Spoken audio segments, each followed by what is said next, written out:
আমি 1971 সালের যুদ্ধ দেখিনি, আমি দেখেছি 2024 সালের কোটা আন্দোলন, যেখানে লাখ লাখ ছাত্র ন্যায় পেতে গিয়ে রাস্তায় নেমেছিল। যেখানে পুলিশ ছাত্রদেরকে প্রোটেকশন দেবে, সেখানে পুলিশ ছাত্রদেরকে পাখির মতো গুলি করে করে হত্যা করছে। এজন্যই কি আমাদের 1971 সালে এই দেশটাকে স্বাধীন করা হয়েছিল? কখনোই না। ছাত্ররা এটা সবসময় বিশ্বাস করত পুলিশ কখনোই তাদেরকে গুলি করবে না, তাই তারা বুক পেতে দিয়েছিল তাদের বন্দুকের সামনে। কিন্তু না, সব বিশ্বাস ভেঙে দিয়ে পুলিশ তাদেরকেও কুত্তার মতো গুলি করে করে মেরে ফেললো।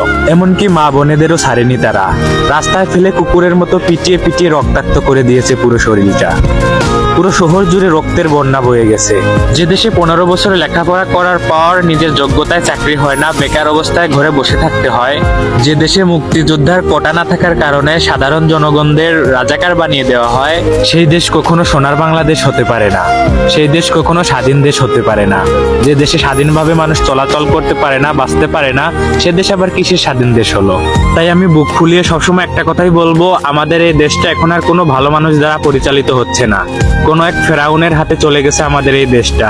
চাইলেও আর এই দেশে শান্তি ফিরিয়ে আনা সম্ভব না। তাই আমাদের নিজের জীবনের দায়িত্ব নিজেদেরই নিতে হবে, নিজেদের শক্ত হতে হবে, শান্তিতে বাঁচতে হবে।